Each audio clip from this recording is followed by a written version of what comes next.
এই যে ভুবন মঙ্গল হরিনাম সংকীর্তনের আয়োজন করা হয়েছে, এই হরিনাম সংকীর্তনে ভক্ত একদিকে ভগবান একদিকে, আজকে আমরা ভক্ত ভগবান দুজনকে কাছে পেয়েছি।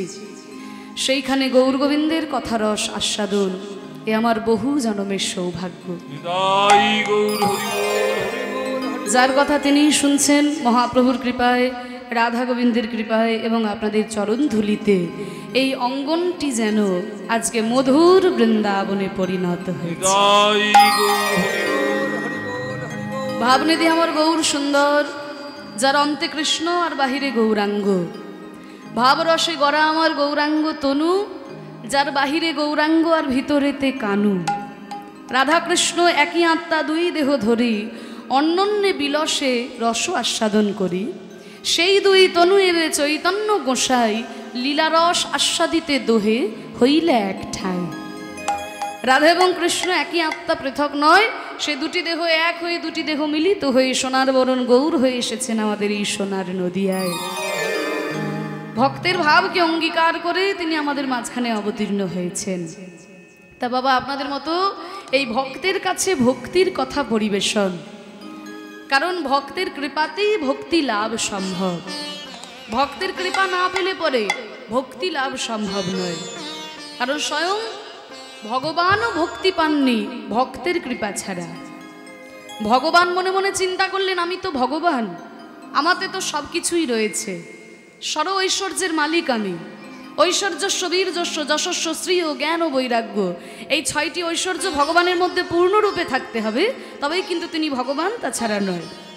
তাহলে এই ছয়টি ঐশ্বর্যের মধ্যে প্রথম হচ্ছে ঐশ্বর্য। তাহলে মা গো, আমাদের এই প্রাকৃত জগতে আমরা ঐশ্বর্য বলতে কি বুঝি? না, আমাদের এই প্রাকৃত জগতে ঐশ্বর্য মানে কি? 2-3টে 4-5 তলা বাড়ি, বাড়ির সামনে সবসময় 2-4টা গাড়ি দাঁড় করানো থাকবে, তাই না? 200 বিঘা 300 বিঘা জমি, এগুলোই আমাদের ঐশ্বর্য। কিন্তু ভগবানের ঐশ্বর্য তো আর টাকা পয়সা ধন সম্পত্তি নয়। যিনি ত্রিভুবনের মালিক, তার ঐশ্বর্য টাকা পয়সা ধন সম্পত্তি হতে পারে না। তাহলে ভগবানের ঐশ্বর্য কোনগুলো? না, অষ্টসিদ্ধি। সিদ্ধি মানে 8 প্রকারের অলৌকিক ক্ষমতা। কি কি? অনিমা, মহিমা, লহিমা, গরিমা, প্রাপ্তি, প্রাগম্য, ঈশিতা, বসিতা। অনিমা মানে অনুর মতো হয়ে যাবার ক্ষমতা, লহিমা মানে ভারী হয়ে যাবার ক্ষমতা, গরিমা মানে বিরাট বড় হয়ে যাবার ক্ষমতা। এই যে 8 প্রকারের সিদ্ধি, এগুলো ভগবানের মধ্যে থাকতে হবে, তবেই তিনি ভগবান, তাছাড়া নয়। তাহলে ঐশ্বর্য গেল। এবার বীর্য। বীর্য মানে কি? বীরত্ব। বীরত্ব মানে বীর। তাহলে ও মায়েরা, আমাদের প্রাকৃত জগতে আমরা বীর বলতে কি বুঝি?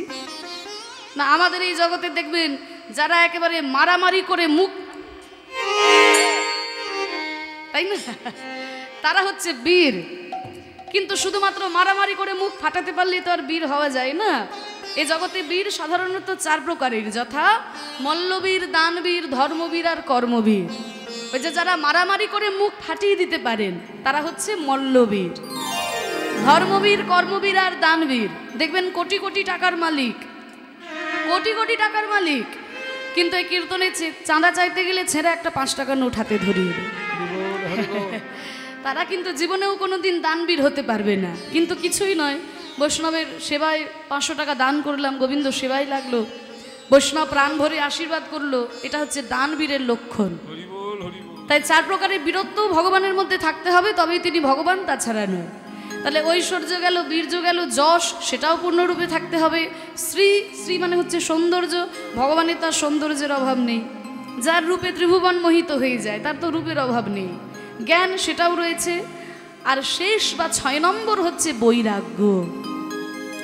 এই বৈরাগ্যটা তিনি বৃন্দাবনে পূর্ণরূপে আস্বাদন করতে পারেননি বলেও কিন্তু তার এই চৈতন্য অবতার।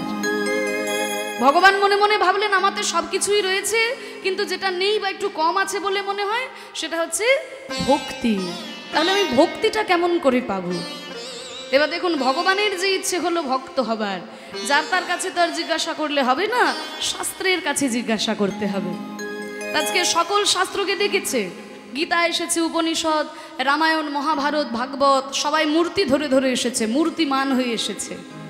তা তাদের কাছে ভগবান প্রশ্ন রাখলেন, হে শাস্ত্রগণ, তোমরা কি কেউ বলতে পারো আমি ভক্তিটা কেমন করে পাবো?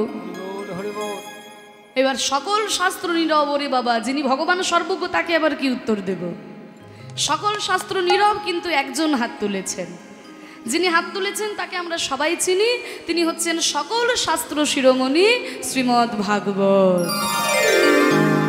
18 পুরাণের মধ্যে শ্রেষ্ঠ পুরাণ ভাগবত। হাত তুলে বলছে, ঠাকুর আমি বলতে পারি, তুমি ভক্তিটা কেমন করে পারো?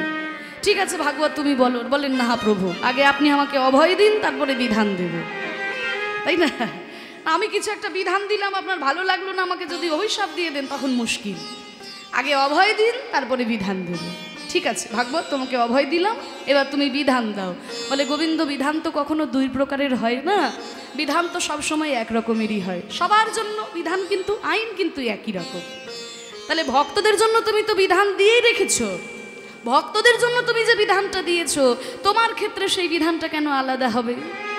ভক্তদের জন্য তুমি যে বিধান দিয়েছো আমি আমার সপ্তম স্কন্ধে লিখে দিয়েছি, নাহি সংমতে স্তাবদুরুক্রমাং রিং বিসজ্জনের মহ্যদর্থঃ মহি অসাঙ্গ পাদরাজবেশিকম নিষ্কিঞ্চনাননবনিজাত। ন এসং, ন মানে না, এসং মানে এদের, মতি মানে মন, স্তাবত মানে ততক্ষণ, উরুক্রম মানে ভগবান, ওঙ্ক্রিম মানে পা, মানে ততদিন ভগবানের চরণে মতি যাবে না যতদিন না নিষ্কিঞ্চন মহৎ ভক্তের চরণ ধুলিতে স্নান করা যায়। নিষ্কিঞ্চন মহৎ ভক্তের চরণ ধুলিতে স্নান করতে পারলে হৃদয়ে ভক্তি উদয় হবে। ও মায়েরা, নিষ্কিঞ্চন ভক্ত কাদের বলে? না যার কিছু নাই। ও যার কিছু নাই, তাহলে তো আমারও কিছু নাই, তা আমি কি নিষ্কিঞ্চন ভক্ত? বলে না, আমার কিছু নাই আর রামদাস বাবাজি মহারাজের কিছু নাই, এই দুটোর মধ্যে পার্থক্য আছে। আমার কিছু নাই মানে আমি কুড়ে মানুষ জোগাড় করতে পারিনি, হতাশ ওই ভগবানের দিকে তাকিয়ে আছে। কিন্তু তার কিছু নাই মানে, রূপ গোস্বামীর কিছু নাই মানে, একদিন সকল কিছু তার ছিল, কিন্তু কৃষ্ণের অনুরাগে হা গৌরাঙ্গ কিছু চাই না বলে সব পরিত্যাগ করে দিয়েছে। এই হচ্ছে বাবাজি আর আমার মধ্যে পার্থক্য। তা এই হেন কোনো নিষ্কিঞ্চন মহৎ ভক্তের চরণ ধুলায় যদি স্নান করা যায় তবে হৃদয়ে ভক্তি উদয় হয়। ভগবান দেখলেন, ওরে বাবা, তাহলে তো ভক্ত হওয়া বড় বিপদ। আমি কার পায়ে ধুলো মাখতে যাব রে বাবা? আমি যার পায়ে ধুলো মাখতে যাব সে তো নরকে চলে যাবে। কি গো মায়েরা বলো, তোমাদের এখানে যদি ভগবান এসে হঠাৎ দাঁড়িয়ে বলে যে আমি একটু পায়ে ধুলো নেব, তোমরা কেউ দেবে? ও মায়েরা, ভগবানকে পায়ে ধুলো দেবে? ভগবানকে পায়ে ধুলো দিয়ে আমি কি নরকে যাব নাকি? তাহলে কেউ তো ভগবানকে পায়ে ধুলো দিচ্ছে না। কার পায়ে ধুলো মাখবো? আমি যার পায়ে ধুলো মাখবো সে নরকে চলে যাবে, আর আমি কারোর পায়ে ধুলো মেখে তাকে নরকে পাঠিয়ে দেব, সেটাও আমি পারি না, আমার বিবেকে ঠেকছে। তাহলে এমন একজন ভক্ত আমাকে খুঁজতে হবে যার চরণধুলি আমি গায়ে মাখলে সেও নরকে যাবে না, আবার আমারও ভক্ত হওয়া হয়ে যাবে। তাই খুঁজতে খুঁজতে তিনি একজনকে পেলেন, তিনি আর কেউ নয়, তিনি হলেন শ্রীমতী রাধারানী, গোবিন্দের মামঙ্গ সম্ভূতা রাধারানী। তার চরণধুলি গায়ে মাখলে ভক্তি উদয় হয়ে যায়, যেহেতু তিনি ভক্ত চূড়ামণি। তাই গোবিন্দ আমার ওই রাধারূপী ভক্তের চরণধুলাই গড়াগড়ি দিয়ে ভক্ত ভাব অঙ্গীকার করে গৌরাঙ্গ রূপে আমাদের এই কলিযুগে অবতীর্ণ হয়েছে। সেই রাধা কৃষ্ণের মিলিত তনু হয়ে আমাদের মাঝখানে তিনি অবতীর্ণ হয়েছেন। তাই তো বলছে, দেখো কলির তিমির আকুল অখিল লোক দেখি বদন চাঁদ পরকাশ। কলির তিমিরে মানে এই কলির অন্ধকারে সকল লোক যখন পথ হারিয়ে ফেললো, তাদেরকে পথ দেখানোর জন্য আমার গৌরাঙ্গ চাঁদের উদয় হলো। চাঁদ উঠলে কিছু কিছু উপকারিতা আছে, তাই না মায়েরা? চাঁদ উঠলেই পৃথিবীটা আলো হয়ে যায়, প্রথম উপকারিতা। চাঁদ উঠলে কিন্তু চোরের ভয় কমে যায়, কারণ চোর তো আর 100 কিলোমিটার দূর থেকে চুরি করতে আসে না, আশেপাশে গ্রামের লোকেরাই চোর হয়। এবার যদি চাঁদের আলোয় মুখটা দেখে নেয়, অমনি পুলিশকে গিয়ে খবর দিয়ে দেবে। তাই চাঁদের আলোয় খুব একটা চোরের ভয় থাকে না। তা মাগো, আমাদের এই দেহরূপী ভাঙা ঘরে 6টি চোর মাঝে মাঝে উঁকি দিত আমাদের এই ভক্তিরূপী রত্নটা চুরি করে নিয়ে যাবার জন্য। কিন্তু আমার গৌর চাঁদ যখন উদয় হলেন, গৌর চাঁদ উঠেছে দেখে তারা আর উঁকি দিতে পারছে না। তারা কারা? তারা হচ্ছে কাম, ক্রোধ, লোভ, মদ, মোহ, আশ্চর্য। এই 6টি চোর যখন মহাপ্রভুর চাঁদ দেখলো, তারা এই হৃদয় থেকে দূরে চলে গেল, এই হৃদয়ের ভাঙা ঘর থেকে তারা দূরে চলে গেল মাগো। তাই কলিযুগের অজ্ঞান অন্ধকারকে দূর করলেন আমার মহাপ্রভু কলিযুগে অবতীর্ণ হয়ে। তাই আসুন আমরা যখন সকলেই সমবেত হয়েছি মহাপ্রভুর শ্রী চরণতলে, আমরা সবাই মিলে প্রভুর চরণে প্রার্থনা জানাই যেন আমাদের মনের সমস্ত কালিমা দূর হয়ে যায়, আমরা যেন ভগবানের চরণে ঠাঁই পেতে পারি। আমাদের দাদারা অনুরোধ করেছেন যে তুমি নির্মল করো মঙ্গল করে, ওই গানটা একটু গাইতে হবে। তাই মায়েরা আসুন আমরা সবাই মিলে একটু প্রার্থনা জানাই ভগবানের চরণে। তুমি নির্মল করো মঙ্গল করে, মলিন মর্ম মুছায়। তুমি নির্মল করো মঙ্গল করে, মলিন মর্ম মুছায়। তব পুণ্য কিরণ দিয়ে যাক মোর মোহ কালিমা ঘুচায়, মলিন মর্ম মুছায়।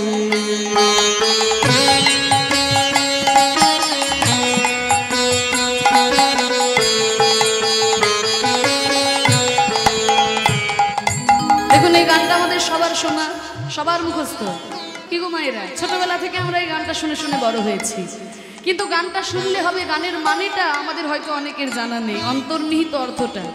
কারণ আমরা এখন বাঙালি হলে কি হবে, বেশিরভাগ বাঙালি বাংলা কথার মানে বোঝে না।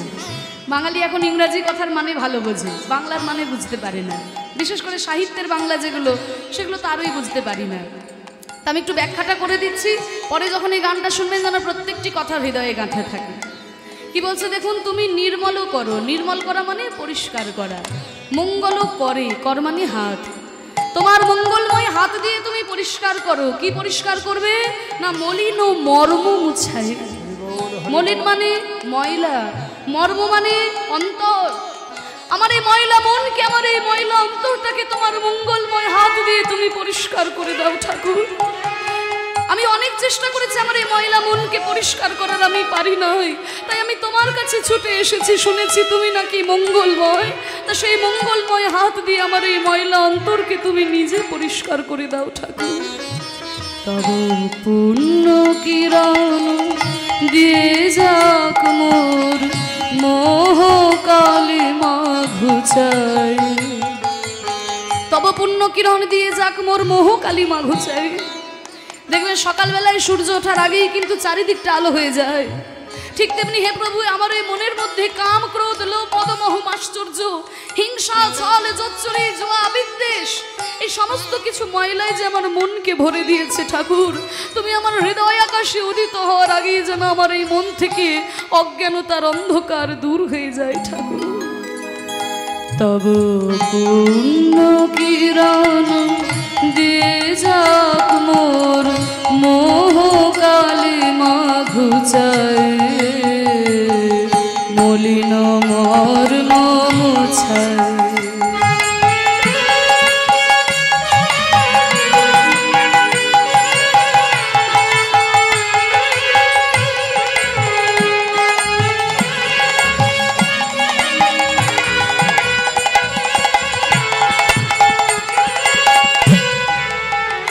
ভগবান বললেন, বাহ, সারা বছর তো আমাকে মনে থাকে না গো, রাস্তা দিয়ে হাজারবার বেরিয়ে যাও, মন্দিরে কিন্তু একবারও প্রণাম করো না। বছরে একবার যখন হরিনাম হয়, কীর্তন হয়, আমার কাছে আসো। আজকে হঠাৎ কীর্তন শুনতে এসে কীর্তনিয়ার সঙ্গে এত সুন্দর প্রার্থনা, চোখের জলে ধুয়ে মুছে যাচ্ছ কেন? এতদিন তো আমাকে মনে ছিল না, আজকে কেন আমাকে মনে পড়েছে? বলে, প্রভু এতদিন তো আমার কোনো দুঃখ ছিল না, আর দুঃখ থাকলেও আমি বুঝতে পারি নাই। আমার এই মনের মধ্যে যে কাম ক্রোধ লোভ মদ মোহ আশ্চর্যের মতো ময়লা মনকে ঘিরে দিয়েছে, এটা তো আমি বুঝতেই পারি নাই। হরি বল, কিছু মনে করো না মা, হয়তো এমন একটা জায়গায় তুমি বাস করো, সেখানে সবাই ময়লা হয়ে থাকে। এবার তুমিও যদি নোংরা জামা কাপড় পরে থাকো, তোমার কিছু মনেই হবে না। কিন্তু হয়তো এমন একটা জায়গায় গিয়ে তুমি পড়েছো, সেখানে সবাই খুব পরিষ্কার পরিচ্ছন্ন, আর তুমি যদি একটা ময়লা জামা কাপড় পরে সেখানে দাঁড়াও, তাহলে নিজেই নিজেকে ঘিন ঘিন করবে না? ছি ছি ছি, সবাই কত পরিষ্কার পরিচ্ছন্ন, আর আমি একটা ময়লা শাড়ি পরে চলে এলাম, তাহলে নিজেই নিজেকে ঘিন ঘিন করবে। আমি যখন ওই সংসারের ময়লা ঘাটছিলাম আমি বুঝতেই পারি নাই আমার এই মনের মধ্যে কত কলুষতা, কিন্তু যখন আমি তোমার চরণে শরণ নিলাম আমি জানতে পারলাম ভক্ত কত পবিত্র মন নিয়ে তোমাকে স্মরণ করেছে। আর আমার এই ময়লা অন্তরকে আমি তোমার চরণে নিবেদন করব কেমন করে? আমার কি কষ্ট, তাহলে আমি তোমাকে জানাই প্রভু। এই দেখো আমার কি দশা জানো, লক্ষ শূন্য লক্ষ বাসনা ছুটিছে গভীর আধারে, জানি না কখন ডুবে যাবে কোন অকুল গরল পাথারে। লক্ষ শূন্য লক্ষ বাসনা ছুটিছে গভীর আধারে, জানি না কখন ডুবে যাবে কোন অকুল গরল পাথারে। লক্ষ শূন্য লক্ষ বাসনা, লক্ষ বানান কি? এই যে বাচ্চারা বলো, সামনে বসেছি, বলো বাবা লক্ষ বানান কি গো? বলো না, লজ্জা ভয়ের কিছু নেই, আমি কিছু করবো না, বলো। এই মরেছে, পড়াশোনা করবো না বলে কীর্তন শুনতে এলাম। দেখো দিদিমণি এখানে আমার পড়া ধরছে। কি গো, বাংলা মিডিয়ামে পড়ো না নাকি তোমরা, না সব ইংলিশ মিডিয়ামে পড়ো? লক্ষ্য বানান কি? হ্যাঁ, ল কামুদ্দনস্য খিও, তাই তো। আরেকটা বানান হচ্ছে ল খিওয়ে জফলা, দুটো বানান আলাদা, মানেও আলাদা। ল কামুদ্দনস্য লক্ষ্য মানে হচ্ছে 100,000, আর ল খিওয়ে জফলা লক্ষ্য মানে উদ্দেশ্য। যদি বলে তোমার জীবনের লক্ষ্য কি, তাহলে সেটা জফলা হয়ে যায়। আর যখন 100,000-এর কথা বলা হয় তখন শুধু ল খিও। তা বলছে লক্ষ্য শূন্য মানে প্রথমটা জফলা, বলছে আমার জীবনের আমার কোনো লক্ষ্য নাই, কিন্তু লক্ষ্য বাসনা, লক্ষ লক্ষ আমার কামনা বাসনা। টাকা চাইছে, পয়সা চাইছে, গাড়ি বাড়ি চাইছে, ধন সম্পত্তি চাইছে, সব কিছু যখন হয়ে গেল মনে মনে ভাবছে ধুর বাবা এই হাটগাছায় কে পড়ে থাকবে, আমি ওই উলুবেড়িয়া টাউনে গিয়ে একটা বাড়ি বানাবো। তা যখন উলুবেড়িয়া টাউনে একটা বাড়ি হয়ে গেল, ধুর বাবা এখানে থাকা যাচ্ছে না, ঠিক ছেলেমেয়ের পড়াশোনা হচ্ছে না, কলকাতাতে গিয়ে একটা ফ্ল্যাট কিনবো। তা যখন কলকাতায় একটা ফ্ল্যাট হয়ে গেল, কিছুদিন পরে আবার ওখানেও ভালো লাগছে না, শেষে ভারতবর্ষেই ভালো লাগছে না, আমেরিকাতে গিয়ে বাস করছে, তাই না? তাহলে লক্ষ লক্ষ কামনা বাসনা উদ্দেশ্যহীনভাবে ছুটে চলেছে। আমাকে যে এই জায়গায় পৌঁছতে হবে, এটা করতে হবে, এই আমার লক্ষ্য নাই, কিন্তু আমি লক্ষ লক্ষ কামনা বাসনা, টাকা পয়সা, ধন সম্পত্তি, ঐশ্বর্য, বিষয়, আশয়, এই সমস্ত কিছু নিয়ে কবে যে আমি সংসার রূপী বিষের সাগরে মুখ থুবড়ে পড়ে যাব আমি তো জানি না ঠাকুর। লক্ষ শূন্য লক্ষ বাসনা ছুটিছে গভীর আধারে, জানি না কখন ডুবে যাবে কোন অকুল গরল পাথারে। কবে আমি বিষের সাগরে মুখ থুবড়ে পড়ে যাব আমি জানি না ঠাকুর। বলে বাহ, তোমার লক্ষ লক্ষ কামনা বাসনা নিয়ে তুমি সংসার বিষের সাগরে ডুবেছো বাবা, তা আমি কি করব? বলে প্রভু তুমি যদি আমাকে উদ্ধার না করো তবে কে করবে? প্রভু বিশ্ব বিপদ হন্তা, তুমি দাঁড়াও রুধিয়া পন্থা, তব শ্রীচরণ তলে নিয়ে মোর মত বাসনা ঘুচাই। প্রভু বিশ্ববিপদ হন্তা, তুমি দাঁড়াও রুধিয়া পন্থা, তব শ্রীচরণ তলে নিয়ে মোর মত বাসনা ঘুচাই। শুনেছি তুমি নাকি জগতের পিতা, তুমি নাকি বিশ্বের পিতা, তাহলে তুমি যদি জগতের পিতা হও তাহলে তো তুমি আমারও পিতা। তাহলে মনে করুন এই জগতের কোনো সন্তান সাঁতার জানে না, জলে নেমে পড়েছে, দূর থেকে দাঁড়িয়ে নানানজন নানান কথা বলবে। কেউ কে বলবে এই ছেলে সাঁতার জানিস না তো জলে নেমেছিস কেন? কেউ কে বলবে ছেড়ে দাও ছেড়ে দাও, পরের ছেলে পরমানন্দ, যত উচ্ছন্নে যাবে ততই আনন্দ। কিন্তু এমন সময় ছেলেটার বাবা যদি রাস্তা দিয়ে পেরিয়ে যায়, কি গো সে কি কথা বলতে পারবে যে সাঁতার জানিস না তো জলে নেমেছিস কেন? তাহলে বাবা কি করবে? প্রাণপণ চেষ্টা করে জলের মধ্যে নেমে সন্তানকে তার কোলে তুলে নেবে। তাহলে প্রভু তুমি তো জগতের পিতা, তুমি তো বিশ্বের পিতা, আমি না জেনে না বুঝে এই সংসার বিষের সাগরে ডুবেছি ঠাকুর। তুমি যদি জগৎ পিতা হয়ে আমাকে উদ্ধার না করো তবে আমাকে কে উদ্ধার করবে ঠাকুর?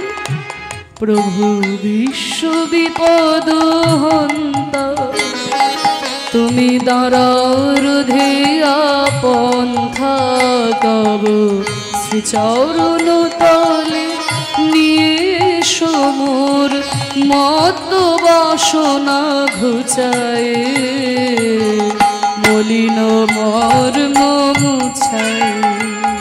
বিদায় গৌর হরি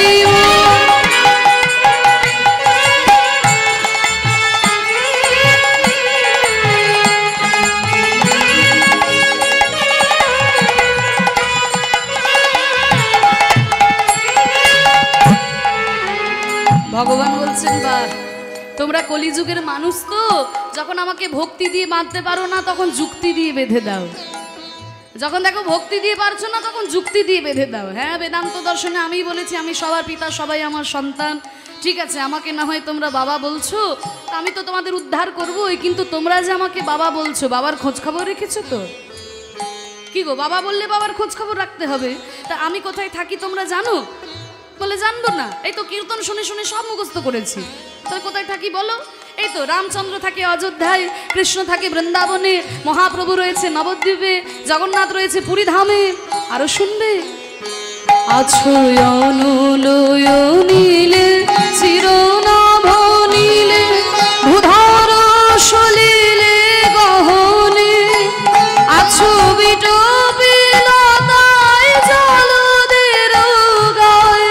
শশী তারকায় তপনে আছো অনলয় নীলে চিরনভ নীলে।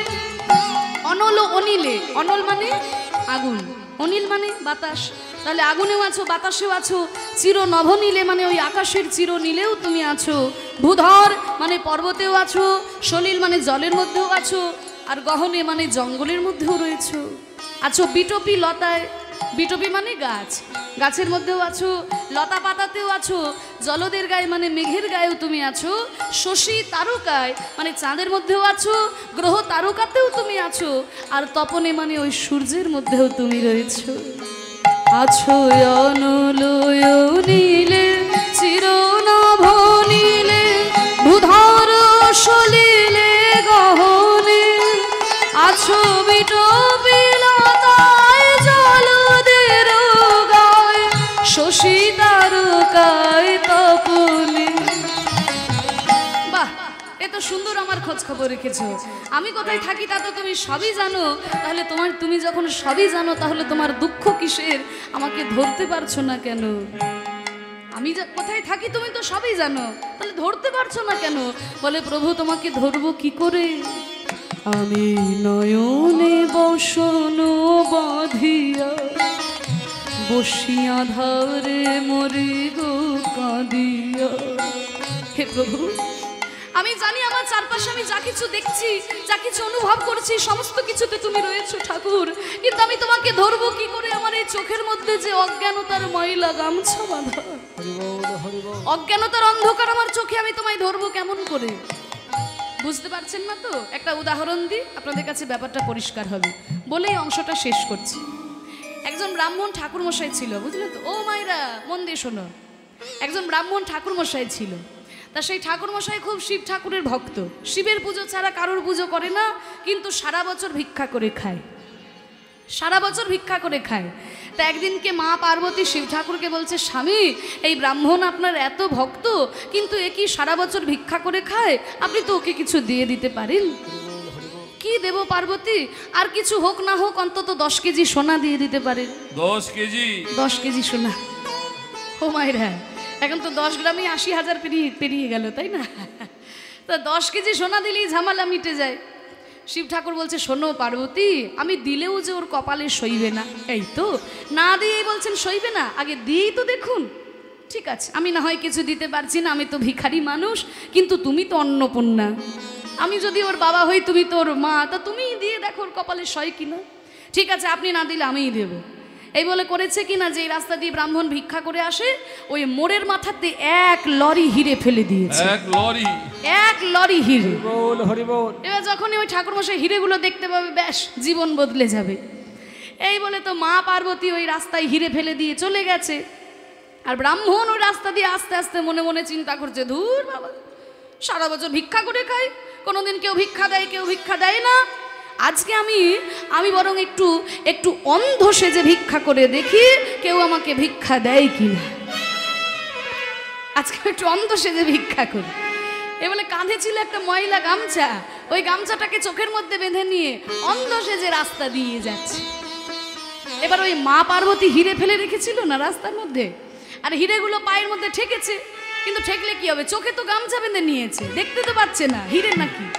এবার চোখে গামছা বাঁধা হিরেগুলো বলছে, ওহ বাবা গো, এই রাস্তাতে কে পাথর ফেলে রেখেছো গো, দেখেছো সরকারের কোনো কর্মকাণ্ড আছে? হ্যাঁ, রাস্তা করবে বলে পাথর ফেলেছে, রাস্তা করার নাম নেই, ও পাথরে লেগে আমার পাটাই কেটে গেল গো। হিরেগুলোকে পাথর ভেবে একে তাকে গালাগালি দিতে দিতে চলে গেল।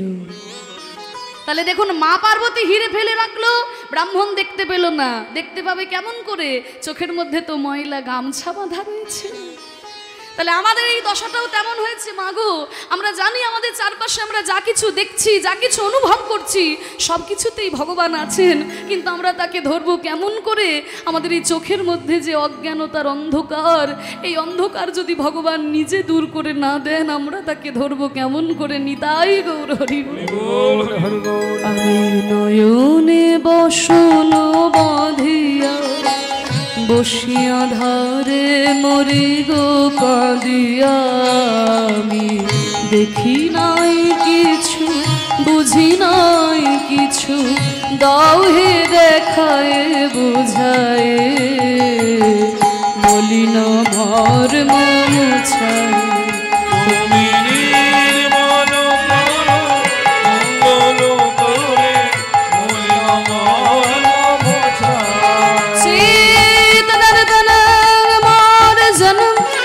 भव महादवाग्नि निर्वापन स्मृतकैरव चंद्रिका वितरण विद्याबोधु जीवन आनंदन बुद्धिवर्धन प्रतिपादन पूर्णावित स्वादन सर्वतमा स्मृतनं परं विजयत श्री कृष्ण সংকীর্তন। তুমি নির্মল কর মঙ্গল করে, মলিন মর্ম মোছায়।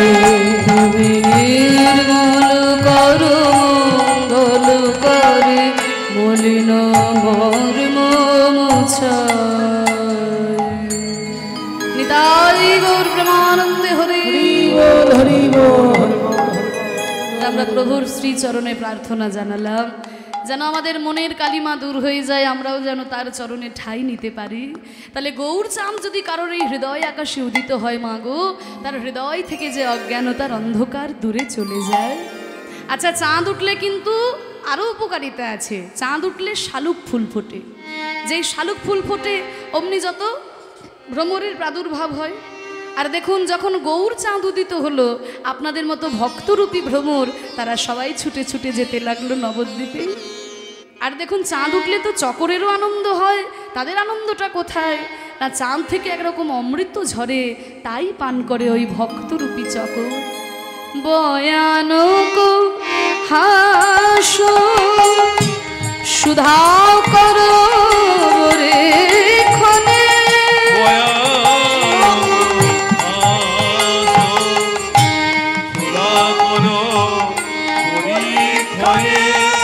হলো জগজন তাপ বিনাশ।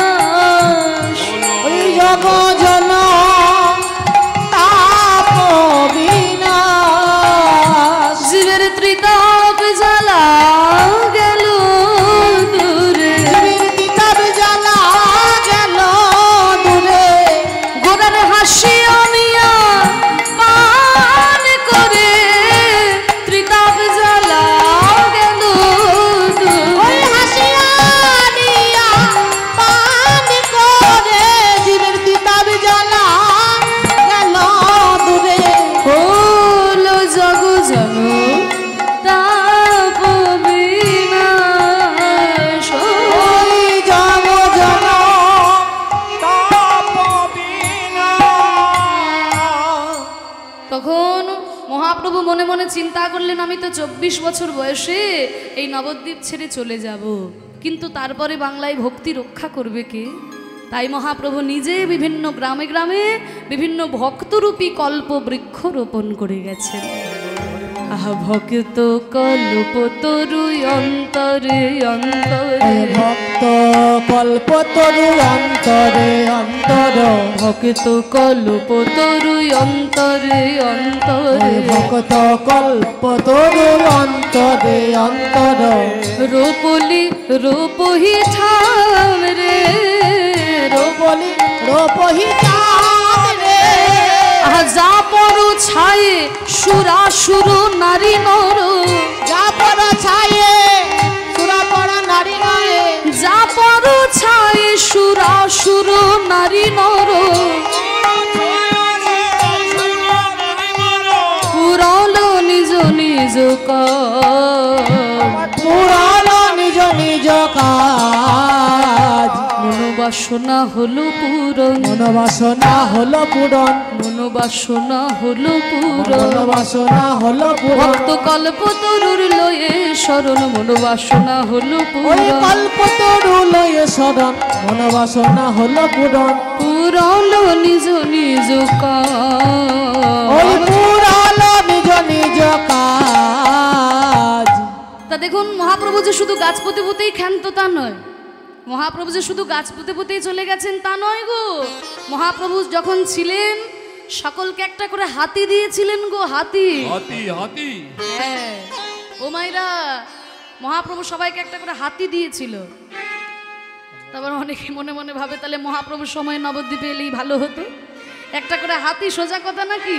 হাতি তো মরে গেলেও লাখ টাকা, তা একটা করে হাতি যদি পেতাম তাহলে ভক্তি টক্তি দরকার ছিল না। তাহলে তোমরা কি ভাবছো 4 পেয়ে হাতি? ও হাতি নয়, কোন হাতি? ভাব গজেন্দ্রেতে চড়ায়ল জগজন, ভাব গজেন্দ্রেতে চড়াল জগজন, ওই ছন বহু কবিলাস রে, ওই ছানা কহু কবিলাস রে, ভাব গজেন্দ্রেতে চড়ায়ল জগজন। ও মাইরা, মহাপ্রভুর ভাবে প্রেমে নামে গদ গদ হয়ে ভক্তরা যখন ছুটে যাচ্ছে নবদ্বীপের পথে, দেখে মনে হচ্ছে যেন হাতির দল ছুটে যাচ্ছে।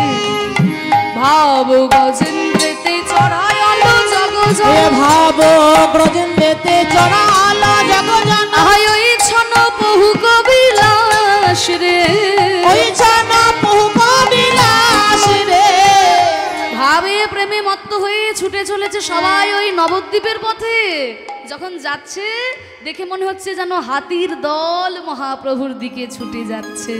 হ্যাঁ, মহাপ্রভু যখন হরিনাম গাইলেন, হরিনাম দিয়ে জগৎকে উদ্ধার করলেন, সেই হরিনামে তো মা সবাই ডুবে গেল, গদগদ হয়ে সবাই ডুবে গেল। মহাপ্রভু বললেন কলিযুগে যে নাম ছাড়া আমাদের অন্য কোনো গতি নাই। হরের নাম হরের নাম হরের নামই বা কেবলম কলৌ নাস্তিব্য নাস্তিব্য নাস্তিব্য গতিরন্যথা। কলিযুগে আমাদের হরিনাম ছাড়া অন্য কোনো গতি নাই। তাই তোরা দুটি বাহু তুলে আমার সঙ্গে বল, প্রেমানন্দে মেতে হরি বলো, হরি নামের বন্যা যে এলো, প্রেমানন্দ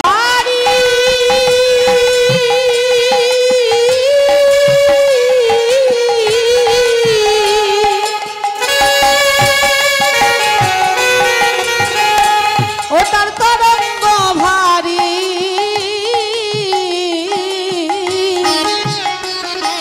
প্রেম তরঙ্গে দিচ্ছেন সাঁতার গোলক বিহারী। উলুধ্ব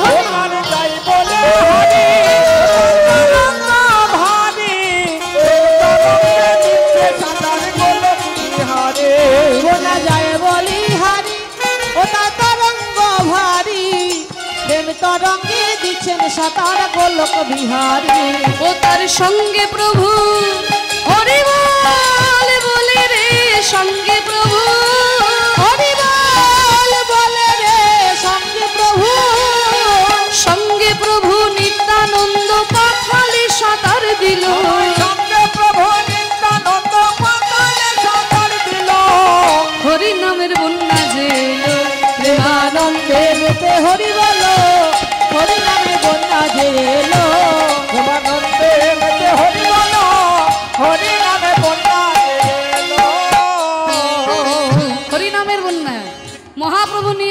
বাংলার মাঝখানে। এই বন্যাটা কেমন কেমন জানো? এমন বন্যা দেখি নাই মানুষ শুকনাতে তলা, এমন বন্যা দেখি না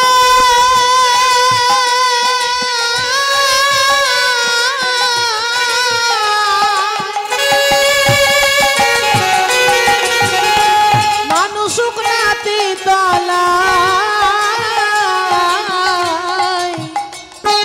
ডুবলো নদীর নারী পুরুষ জাতি বিচার নাই। এমন বন্যা দেখি নাই মানুষ শুকনাতে তলায়, ডুবলো নদীর নারী পুরুষ জাতির বিচার নাই। ও মাইরা, বন্যা দেখেছো?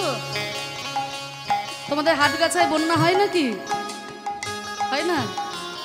তাহলে দেখেছো বললে, অন্য কোথাও দেখেছো? আমি কিন্তু বন্যা দেখেছি, কারণ আমার বাড়ি হচ্ছে বীরভূম জেলার ইলামবাজার। কেউ গেছেন বীরভূম জেলায়?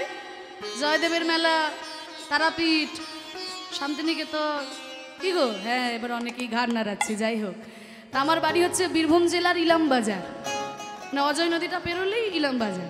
তা যেহেতু নদীর ধারে থাকি, ছোটবেলায় দু একটা বন্যা আমিও দেখেছি। হ্যাঁ, আবার আমার যেখানে বিয়ে হয়েছে ওই নদী বরাবরই 5 কিলোমিটার যেতে হয়, মানে ইলামবাজার থেকে 5 কিলোমিটার যেতে হয়।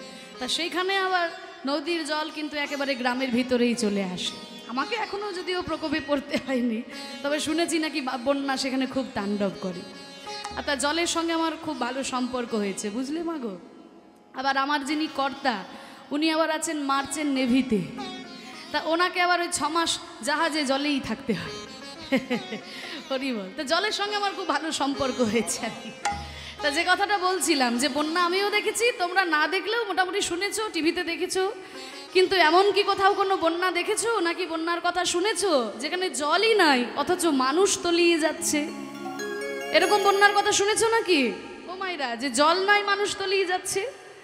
এইরকম যদি বন্যা দেখতে হয় তাহলে যেতে হবে নবদ্বীপে, মায়াপুরে যাবেন, দেখবেন কোথায় কোথায় থেকে ভক্তরা এসেছে। কোথায় আমেরিকা, কোথায় ইংল্যান্ড, কোথায় রাশিয়া, কোথায় জাপান, কোথায় অস্ট্রেলিয়া, কত কত দেশ থেকে মানুষরা এসে দুটি বাহু তুলে হরিনামে এমনভাবে পাগলের মতো নৃত্য করছে, দেখে বুঝতে পারা যায় জল নাই অথচ এই প্রেমের বন্যায় একদম হাবুডুবু হাবুডুবু খাচ্ছে। আপনাদের আশীর্বাদ মাথায় নিয়ে বাবা সাধুগুরু বৈষ্ণবের কৃপায় এই গত বছরে জুলাই মাসে আমি গেছিলাম লন্ডনে কীর্তন পরিবেশন করতে। আপনারা হয়তো অনেকেই ইউটিউবে দেখেছেন, যারা আমার কীর্তন শোনেন টিভিতে বা মোবাইলে, ইউটিউবে যারা শোনেন আপনারা হয়তো জানেন। তা সেখানে আমি 40 দিন ছিলাম বাবা। ইউকে 4টি শহরে কীর্তন করেছি, স্কটল্যান্ডের এডিনবার্গ, আর ইংল্যান্ডের ম্যানচেস্টার, বার্মিংহাম আর পোর্টসমাউথ। এই 4টি বড় বড় শহরে কীর্তন পরিবেশন করেছি। তা সেইখানে যখন কীর্তন পরিবেশন করলাম, কি বলবো মাগো, খুব গর্ব হচ্ছিল, জানেন তো, মানে সৌভাগ্য নয়, খুব গর্ব হচ্ছিল। কারণ যারা আমাদের দেশকে 200 বছর শাসন করেছে তাদের দেশে গিয়ে মহাপ্রভুর কীর্তন প্রচার করছি, এর থেকে বড় গর্বের আমাদের বাঙালিদের কি হতে পারে, তাই না?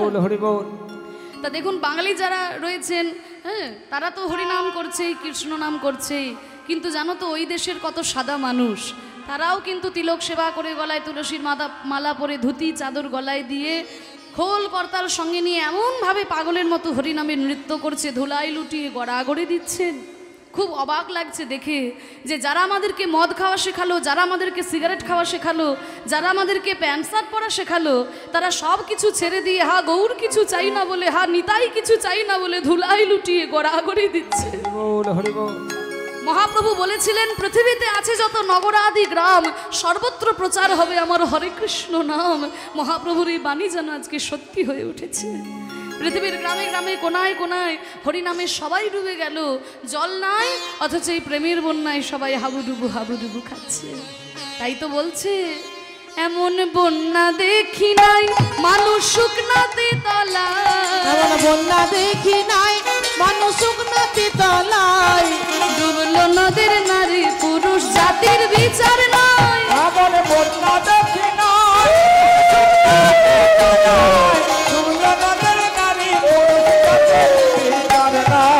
কোনো জাত বিচার নেই, মহাপ্রভু কোনো জাত বিচার রাখলেন না, হরি নাম করলেই উদ্ধার পেয়ে যাবে।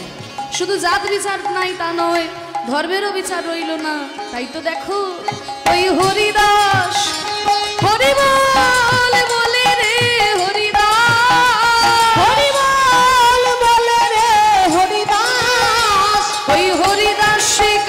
ছেলে সেও বুঝি ডুবে গেল। হরিদাস যে কাজীর ছেলে সেও বুঝি ডুবে গেল। হরি নামের বন্যা যে এলো প্রেমানন্দে মেতে হরি বলো, হরি নামে বন্যা যে এলো। প্রেমানন্দে মেতে হরি বলো, হরি নামে বন্যা যে এলো। ও মাইরা, তাহলে জলের বন্যায় তো ডোবনি কোনোদিন, হরি নামের বন্যায় একটু ডুবতে চাও নাকি?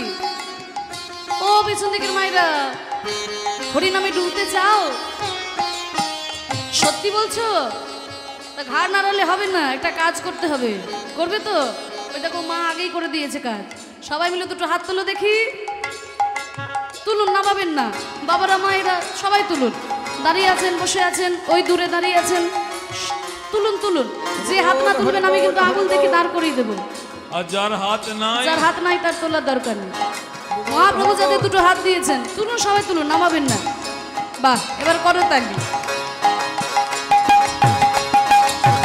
এবার হরি নামে আমরাও ডুবে যাই। একবারে হরি বলে বলে তোমরা নামো সেই জলে। হরি বল বলে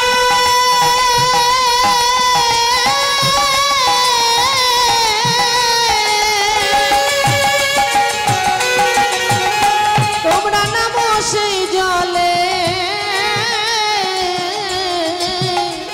আরে ডুবলো যে জন পেল রতন সন্তোষ তাই বলে। হরি বলে বলে তোমরা নামো সেই জলে। ডুবলো যে জন পেল রতন সন্তোষ তাই এ বলে। নামে ডুবার মতো হরি বলে বলে রে ডুবার মতো। হরি বল বলে রে ডুবার মতো। ডুবার মতো যে ডুবেছে সেই ডুবে রতন পেল। আমার মতো যে ডুবেছে সেই ডুবে রতন পেল। হরি নামের বন্যা যে এলো প্রেমানন্দে মেতে হরি বলো, নিতাই গৌর হরি প্রেমানন্দে মেতে হরি বলো, হরি নামে বন্যা যে এলো। প্রেমানন্দে মেতে হরি বলো, হরি নামে বন্যা যে এলো। কি গো মায়েরা, হরি নাম করে আনন্দ হয়েছে তো? সত্যি কথা বলছো? তাহলে হরি নাম করলে আনন্দ পাওয়া যায়, কৃষ্ণ নাম করলে আনন্দ পাওয়া যায়। তাই দেখুন, হরি নাম দিয়ে মহাপ্রভু জগৎকে উদ্ধার করলেন। আমরা এই যে নাম করলাম, মনে আনন্দ পেলাম তো? মনে আনন্দ পেলাম। আমরা সারাদিন এত হাড়ভাঙা পরিশ্রম করি কেন? এত খাটাখাটনি আমরা করি কেন সকাল থেকে রাত্রি পর্যন্ত? ঘরে একটু আনন্দ পাবো বলেই তো। কেন এত পরিশ্রম আমরা কেন করি না? ঘরে একটু আনন্দ পাবো। কিন্তু আমরা যারা, আপনারা যারা সংসারী মানুষ, কেউ কি হাত তুলে বলতে পারবেন যে সারা জীবন সংসারে শুধু আনন্দই পেলাম, হরি বল, হরি বল। জীবনে দুঃখ পাইনি? বরং হিসাব নিকেশ করলে দেখা যাবে আনন্দ যতটুকু পেলাম তার থেকে বেশি গুণে যে শুধু দুঃখই পেয়ে গেলাম। তাহলে যদি সত্যিকারের আনন্দের সন্ধান পেতে চাও, তাহলে ওই আনন্দময়ের নাম গুণ লীলার আশ্রয় গ্রহণ করো। তাই সে আনন্দময়ের নাম দিয়ে মহাপ্রভু জগৎকে উদ্ধার করলেন। তাই ভক্তরা যখন সেই ভাবে প্রেমে গদগদ হয়ে যায়, মনে হয় যেন হাতির দল ছুটে যাচ্ছে। ভাব গজেন্দ্রেতে চড়ায়ালো জগজন, ভাব গজেন্দ্রেতে চড়াওয়ালো জগজন। ওই ছন বহু কবিলাস রে, ওই ছন বহু কবিলাস রে।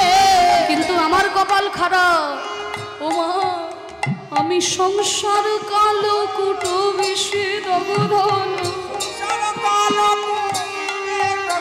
আমি সংসার কালো কুটো বেশি দগধন। এ কলি গোবিন্দ ওই কলি গোবিন্দ দাস। শুধু আমি একা, আমি একা বঞ্চিত হলাম শুধু আমি একা। ওই বঞ্চিত হলাম শুধু আমি একা। এমন করুণা সিন্ধু অবতারে বঞ্চিত আমি একা। করুণা সিন্ধু অবতার শুধু আমি একা। এ কলি গোবিন্দ ওই কলি গোবিন্দ দাস। হে কলি গোবিন্দ দাস রে, এ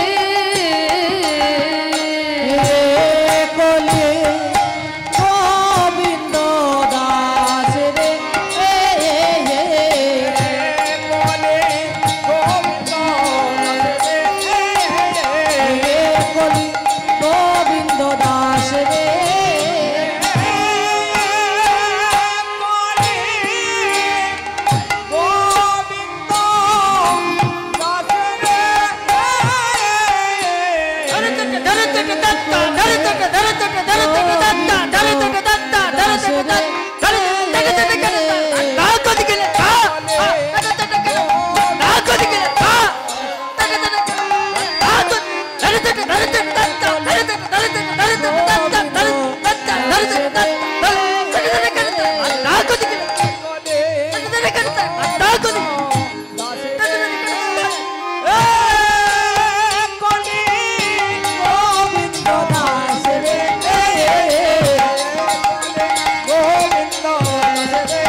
গোবিন্দ দাস রে